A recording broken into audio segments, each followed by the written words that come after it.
Hi everyone, welcome to my channel. In this tutorial, I'm gonna be showing you how to insert photo in Word for CV or resume. To insert photo, you can do the following. Go to the Insert tab, then click Pictures, select from this device, select your photo and click Insert. Now resize the image by dragging the corner handles to keep proportions.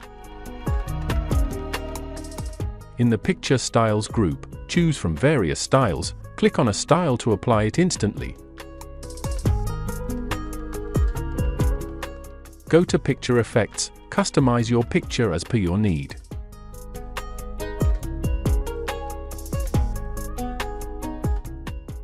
Now right-click the image, go to Wrap Text. Select in front of text from the menu. Picture is now freely movable. Drag and drop it anywhere you want in your document. That's it. Very simple and very easy. Thanks for watching. Comment below what you'd like to see next. Don't forget to like, subscribe, and hit the notification bell for more.